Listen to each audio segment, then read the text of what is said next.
who have we reached, and what can we do to convince them to invest in our community? And that's going to be the success of this city. Dan, all right, I got about 3 more minutes I got to keep you on, so I want to get something in that people ask me about.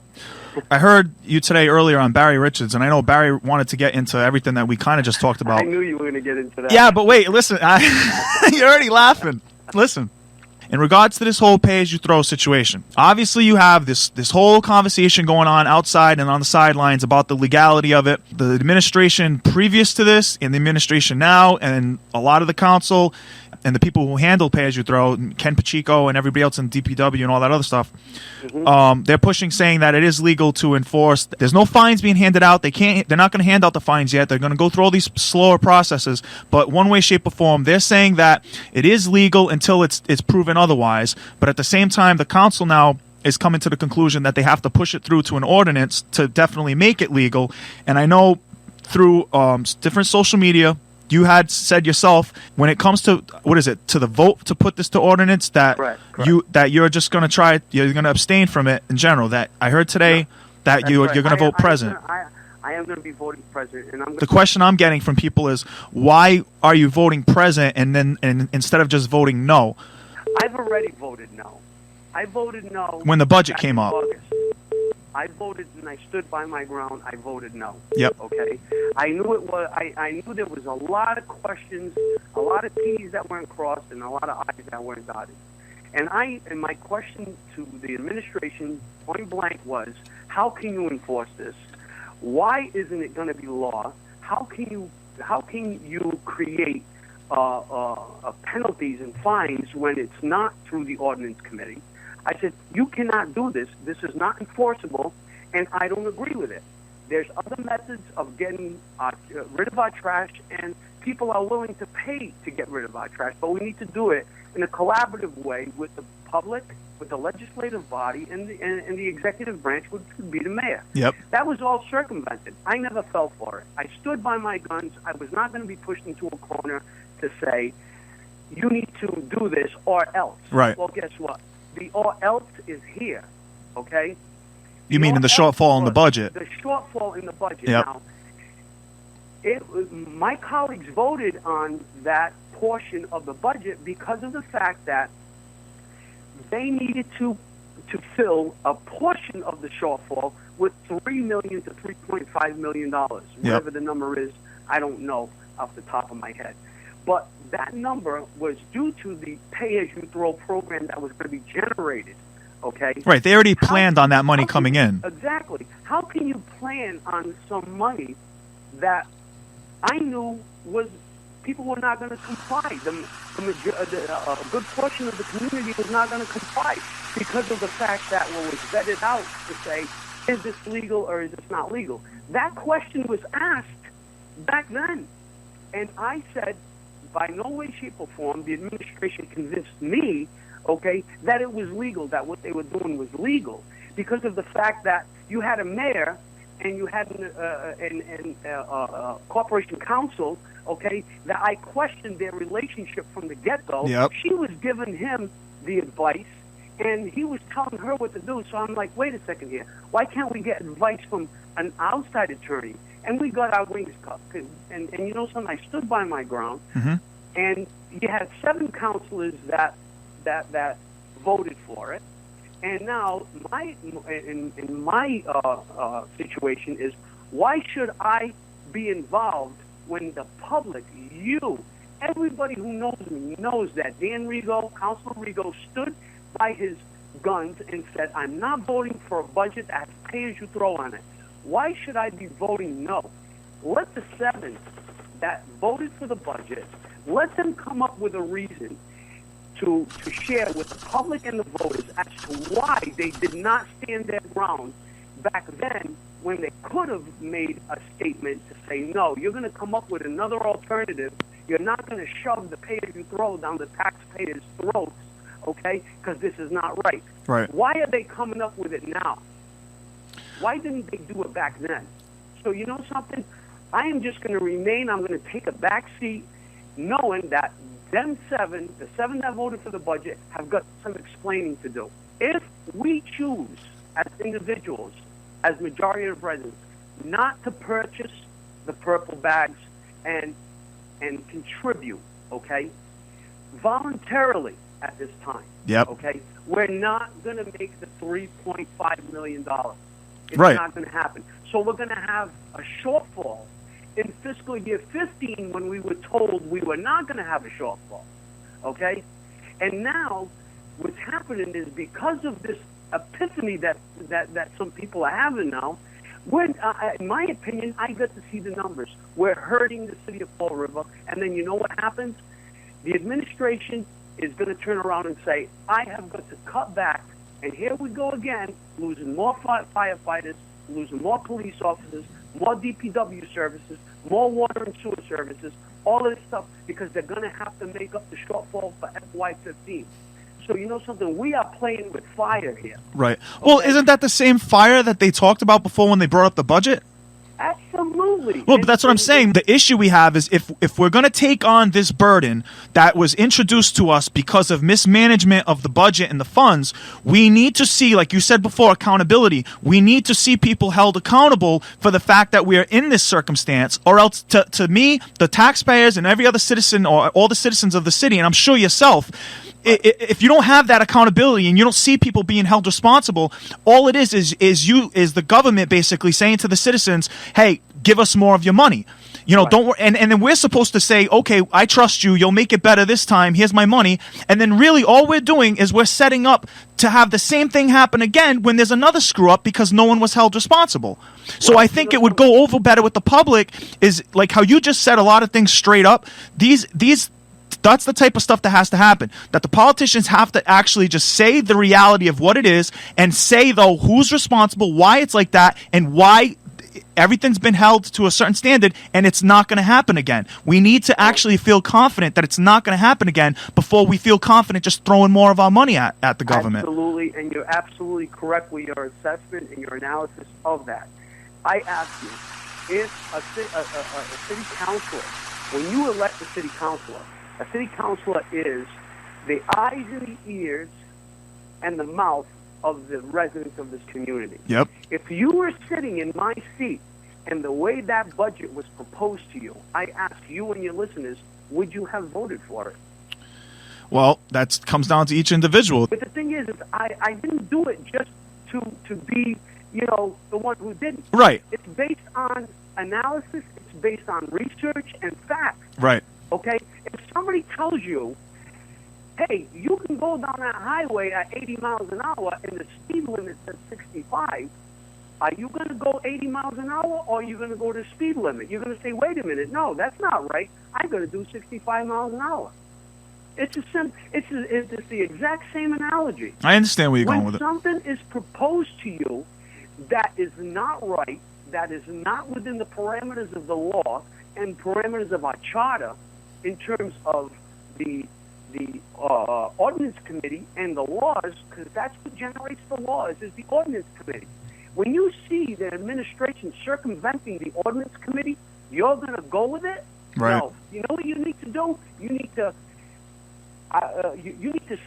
stand on your own 2 feet and represent the people that voted you in, represented the people that you promised that you were going to represent, and you raised your right hand and you swore to God that you were going to do right by the community and stand by your convictions. And no matter what influence it is, no matter how hard it gets, if it's not right, it's not right. You're either right or wrong in this life. All right, so basically then, to summarize the point, because again, the main question I was getting from people is they really didn't understand the difference of the present to a no. But the reason, if I can summarize what you're saying, you can agree or disagree, is why you're saying you're going to vote present is you're just pretty much taking the back seat to the whole situation where you don't want to be involved with it, because at the moment when you're looking at the budget, you're looking at it now. The situation we're in now is that we need to fill the budget. So it's basically like you're saying on one hand, we need the funds that were supposed to be guaranteed from Pay-As-You-Throw, but at the same time, you didn't support Pay-As-You-Throw, so you don't want to support it. Absolutely. Okay. You just nailed it 100%. No, that's why I said I understand where you're coming from. It's pretty much you didn't want to be in these shoes, but you're stuck in these shoes. No, and the thing is I don't want everybody else to put me in a predicament that they know that I fought against. So in other words, if we would have went with what you said originally, we wouldn't be here. We could have possibly had other solutions. Exactly right. Okay. Excellent analogy. All right, well, with that then, all I can hope for is that while you also are voting present, I hope you do your best to push for the fact that we need to look into other solutions. And what I was saying earlier, I'm going to say again, is I don't think we should just be pushing a penaltive system, in other words, of just punishments on the civilians. I think we could look at other ways to come up with the same type of funding using like a reward system where the citizens actually want to participate because they get something out of it as well, rather than just constantly beating them over the head and saying you have to do this. Well, here was my proposal, and you know, people say come up with solutions. I did come up with solutions. I had actually recommended we have 35,000 plus parcels that are responsible for their trash. Yep. If we were to charge $100 a year, now you think about that, $100 a year, okay, for a household or 3 families to put their trash out in bins, and also with that, mandate a recycling program and enforce Yep. a recycling program with penalties if you did not recycle. Yep. Okay? We would have known how much we were paying. So what would happen? If you lived in an apartment, your landlord would probably tell you, hey, your rent's going to probably go up 50 cents a week. You know what I'm saying? Yeah. Rather than dealing with going to the stores, buying purple bags, Right. I had made a recommendation of a flat fee because either way, folks, no matter how you slice the cheese, we have a budget issue. Rid of our trash. The trash is a different issue. We can handle the trash in a lot of ways, but the other issue is the fact that we had a shortfall through the budget that no matter what, we're going to have to address. We have to come up with a way to either decrease costs going out of the city, coming from the city, or bring in more revenue into the city. We have to do it no matter what. Budget was based on assumptions Yep. of revenue that were never going to be weren't guaranteed to be met. Right.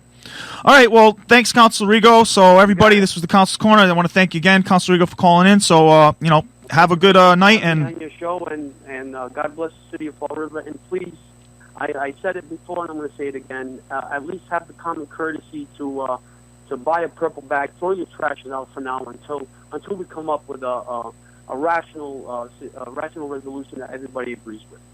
all right. Well, there you go, folks. All right. Thanks, Council. Bye-bye. Bye. Yeah, bye-bye. All right, ladies and gentlemen, he came in a little late, so I tried to do the best. We got a lot of information out there as far as what's going on or what had just happened at this last meeting. Hey! All right. We are in the second hour of Necessary Media Internet Radio. I want to thank everybody out there listening. We got a great listenership tonight. Everybody out there listening, if you could do your part in getting this thing to grow, spread the word. If you like the show so far, if you're a first-time listener, I appreciate it. I appreciate you. I need you to help me get more people to appreciate. Then we can all appreciate each other together. Now what we're going to go into, ladies and gentlemen, is the fan favorite, the No Flex Zone Award of the Week. No flex zone. No flex zone. They know better. They know better. Ladies and gentlemen, we are entering the No Flex Zone. We are about to hand out a No Flex Zone Award for the winner of the week.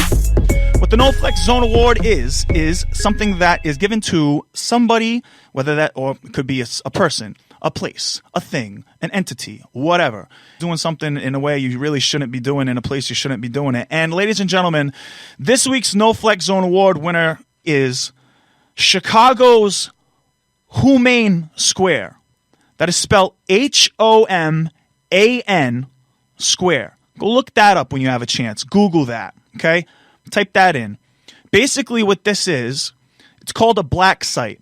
Now, I'm not talking about, African-American relationships online. We're not talking about that, folks. We're not getting, this isn't a racial thing, okay? This is a black site, meaning like what the CIA uses overseas, okay?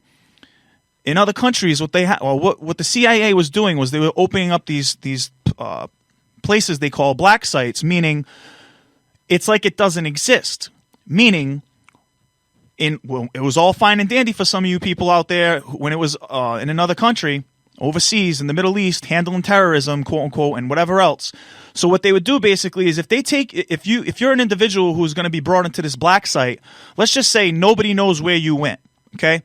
Nobody knows where you went, how you went, when you went. They just know you're not around anymore. And what had happened is you were brought to one of these black sites. So there were these certain locations throughout overseas in these other countries that you pretty much just disappeared off the map, disappeared off of any record, like meaning nobody knew you were there. There was no record, no trace to know that you're there. And while you were there, you were interrogated, held for whatever amount of time they needed you. Tried whatever information, or first off, they could sell it like this. So let's pretend they want information out of you. They're going to bring you there. Nobody's going to know you're there. Nobody's going to know what's going on, but you're there. And if they want to interrogate you, fine. If they want to just hold you, for whatever reason they want, fine. But that's how it went. Well, supposedly, from everything I've seen, it's under The Guardian, which is a website, Pulitzer Prize-winning website, The Guardian. Like I said, you can just Google Chicago black site and look under the article that's brought to you by The Guardian. So basically what it comes down to is in Chicago, they have one of these style locations for the police department. So this has nothing to do with what I understand. It's nothing to do with the CIA. And from so here we go. Like I said, I'll read briefly what I know from the article. Secret interrogation facility reveals aspects of war on terror in the USA. They disappeared us. Is pretty much what the article is called, is they disappeared us. A protester details a 17-hour shackling without basic rights. Okay, here's where this gets an issue. This is a huge constitutional issue, and this is where my beef with this comes in. Like, I can't even hide it. This is so disgusting. It's just absolutely ridiculous. It's ridiculous. The Chicago Police Department operates an off-the-books interrogation compound, rendering Americans unable to be found by family or attorneys while locked inside what lawyers say is the domestic equivalent of a CIA black site.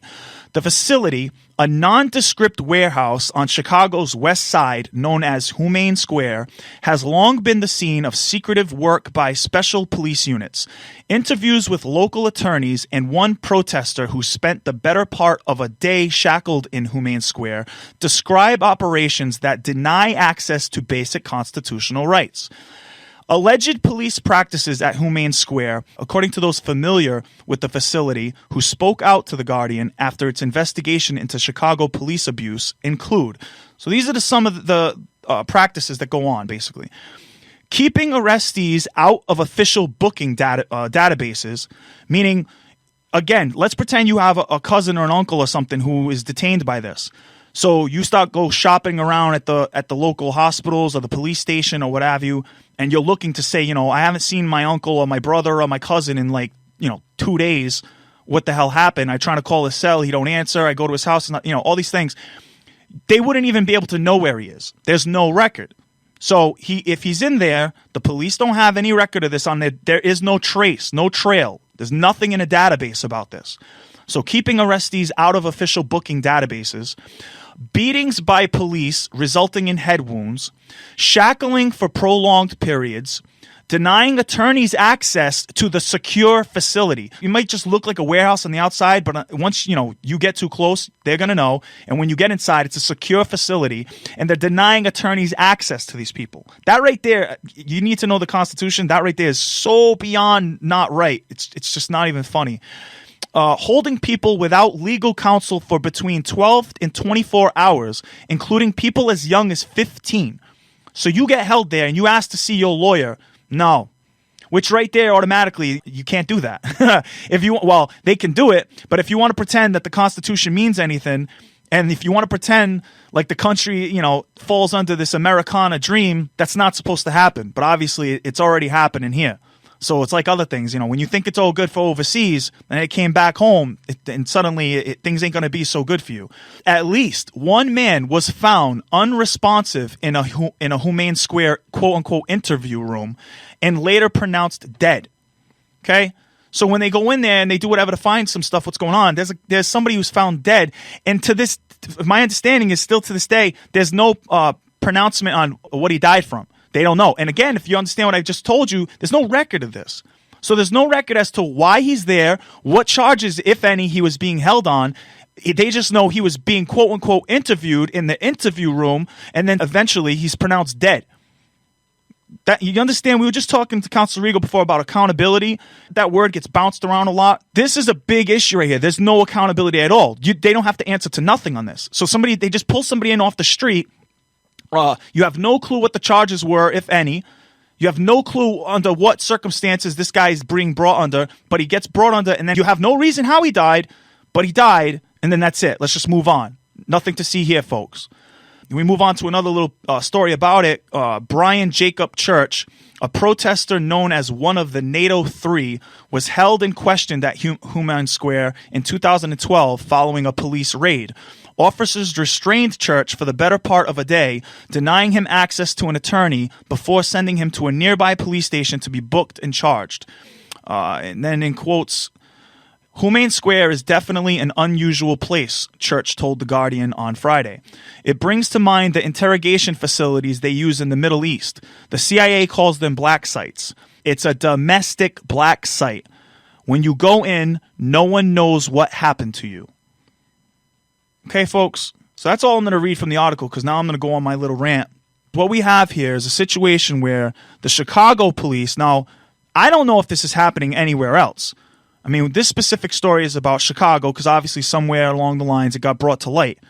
So God knows if this is happening anywhere else domestically, meaning in our country.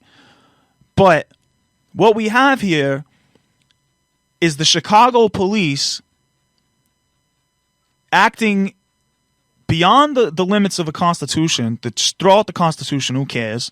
We already have this guise of terrorism, okay, that floats over the whole country thanks to 9/11 and all the Patriot Act and whatnot. We have these rules in place that just seep over the whole nation, and we all have to abide by these rules, and they're so vague, and they get vaguer and vaguer by the day. It's like all other laws. The laws get more and more intricate, more and more detailed, so that basically they become more and more vague, and they can cover whatever someone wants to cover who has the lawyer to pay the money to cover it, or just create a storyline in the vagueness that fits their need.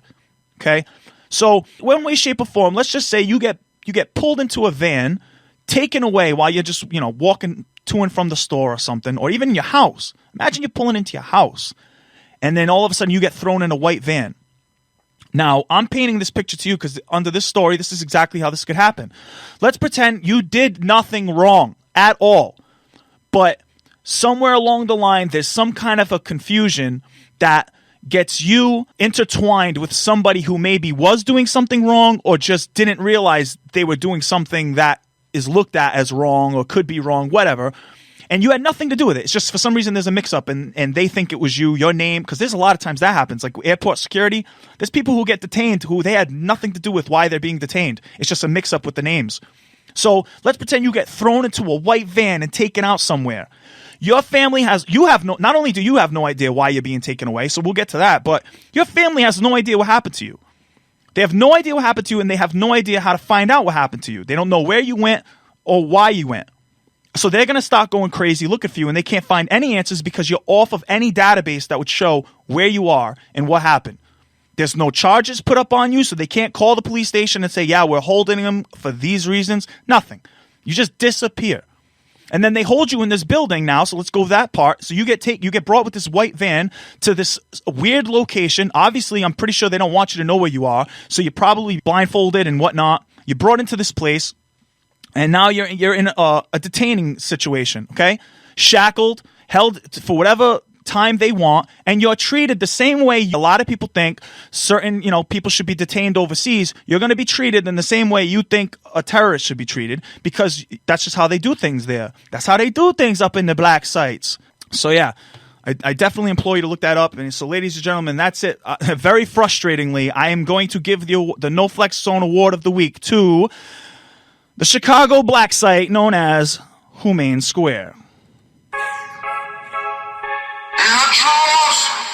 No flex zone.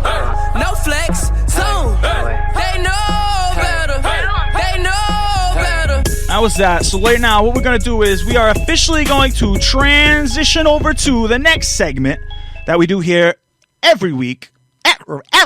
Every week here. We are going into the segment known as The Money Shot.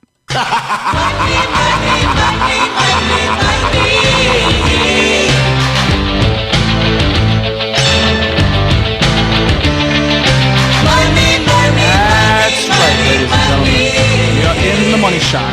The Money Shot, we are going to go over some kind of a story pertaining to money in some way, shape, or form, and or fashion. And this week, I mean, I will admit this one's kind of on the outskirts of a money-based theme, but I thought it was a very interesting story, and it has to do with a business, so to me that's enough to count it as having to do with money. So we're going to go with that. Monies. Everybody's trying to get your monies. Here's the story. You know those Maraschino cherries? Those cherries you put in like your drinks? Those mixed drinks and everything like that you like? Those little cherries, right? With the cherry on top? This is a crazy story. Out of Brooklyn, New York, cherry tycoon kills himself amid a drug raid on his factory. Now, spoiler alert, any of you out there who watched Breaking Bad, it's basically like what happened in Breaking Bad. You remember how they had like the whole chicken guy, the guy who owned the chicken business. He had that laundry business establishment, and he had Walt cooking, again, spoiler alert, he had Walt cooking the meth underneath the whole facility. So it was like a secretive operation. Pretty much the same kind of a thing was going on, only with marijuana out of this Maraschino Cherry Factory. The owner of one of the country's largest maraschino cherry companies fatally shot himself Tuesday as authorities raided his Brooklyn factory, a suspected massive drug front. I guess it's called Dell's Maraschino Cherries. Okay, so Dell's Maraschino Cherries owner, Arthur Mandela, who is 57, he's 57-year-old, folks. He stood by and nervously watched as authorities spotted suspicious shelving in a storage room at his Red Hook facility. They opened up a door to a false wall behind it, and the smell of weed permeated out, law enforcement sources said. Mandela immediately asked to use the bathroom. He went in the bathroom, and boom, a source said. Yep. How crazy is that? So the guy has like the cops coming over. They start looking around all over the place. He's wicked nervous. They start fidgeting with the wall. They look behind the wall. Then he's like, I gotta use the bathroom.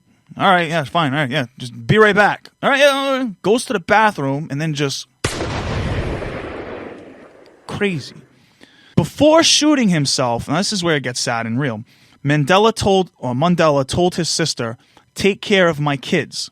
Investigators later found there's got to be more to this because this is crazy if this is the only reason he did this. Investigators later found 3 bags of pot stashed behind the fake wall at the landmark business, which Mandela's grandfather started. He is suspected of using part of the factory as a grow house, sources said. Mandela had been trying to reinvigorate his cherry business, which sells to big chain restaurants such as Red Lobster, Buffalo Wild Wings, and TGI Fridays. The authorities wanted to get a warrant. Now, this is where it gets fishy, too, and a little weird, is authorities wanted to get a warrant to search the place after getting tipped off that it was a front for a marijuana business. But when they couldn't, they decided to try to do an end run through the Department of Environmental Protection. So they couldn't get an actual drug warrant, so they went the environmental protection way. Investigators from the Brooklyn District Attorney's Office and the DEP were technically searching the place for possible violations involving the dumping of waste when Mandela killed himself, sources said. Now, there's 2 ways to look at this. If we analyze it strictly on the story that we know, this is all over marijuana. Think how crazy that is. I don't care if you're for or against it, you know, as far as medicinal, recreational, etc. But this guy he really needs to be that nervous and afraid that he's going to kill himself over whatever shame or jail time he's going to get for having a marijuana facility. That to me isn't right and insane, but that's only one side of the coin. The other side of the coin is we can look at it as maybe that's not all this guy was doing. That's just all he got caught with. Maybe he had plans on a meth lab. He saw Breaking Bad and he got antsy. He got fidgety. He wanted to be that life. He was trying to be about that life. I don't know. That's pretty much going to wrap up that money segment. I mean, it's a big business. So right now what we're going to do, folks, because we still got to push this through, we are going to go into the conspiracists theorists.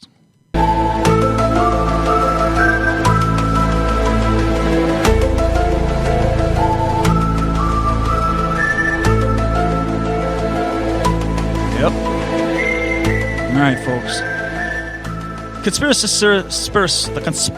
theorists segment of the show is pretty much my little attempt to give you some information I was semi-privy to or came across that I think is important. It could be full-blown crazy town. It could be hinting toward crazy town. Like you could be at the fork in the road. One way goes to crazy town, the other goes to rational thought. More than likely, there's going to be a little piece of each in it. I try not to paint myself too much in the corner of crazy, but I mean, we got to look at the facts, what's in front of us, and you got to look at what's presented. So this week, fresh today, the FCC passed the net neutrality rules. I'm sure if you're privy to any information having to do with today's world, you've heard of CISPA, and I forgot off the top of my head the name of the other two, but basically there was these approaches that the federal government was going to attempt to get their hands in and control the internet. They wanted their hands on it. When CISPA and all those other things were going through, everybody was up in arms. Everybody was just, not about that. We were not about that life.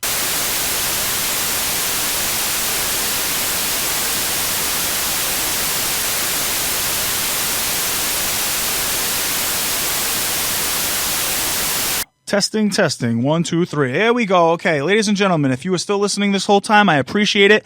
I don't know if you caught that. When I got into the conspiracy segment of this show, I started talking about net neutrality, and apparently the arms of net neutrality have reigned over this show, folks. I don't know what the heck just happened. I literally started talking about that, and next thing I know, I got the engineer, Big Ben, coming in.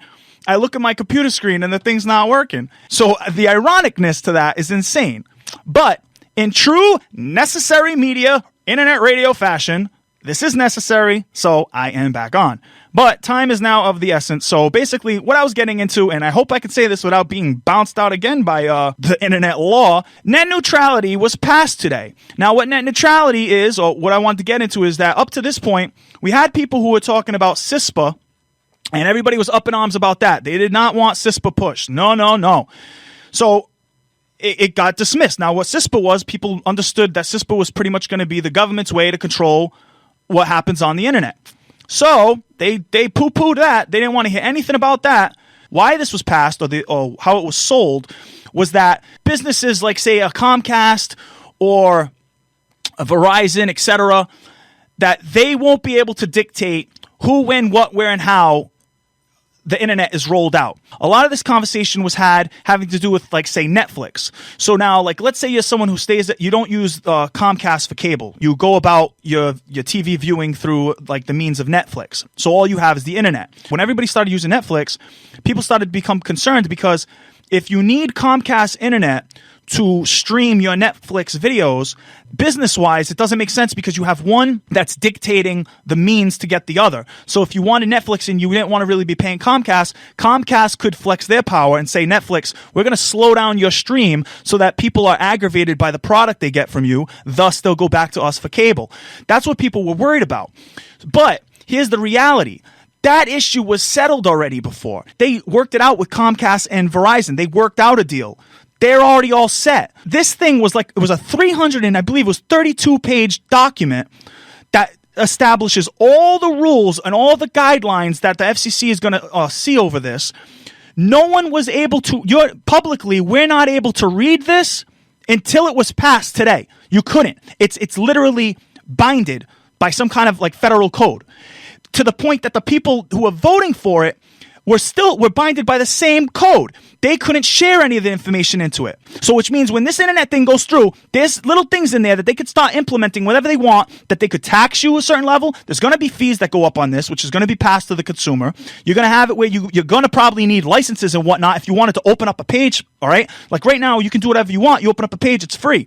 It's a free reign system. They stop putting in licenses and stuff like that. Guess what? You now have to apply to that, which means you have to answer to somebody. They're now going to turn it into mainstream media.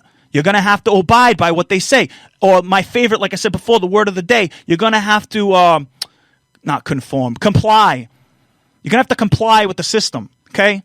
It's basically like a government control situation. So if you stop putting out information that they don't agree with and they want to label it under whatever label they want, if they want to call it terrorism or something stupid for no reason other than they don't want it out there, boom, shut down. You could go to sign on to your webpage, that you host, that you put up, your product, all your work, and boom, website shut down because the FCC said so.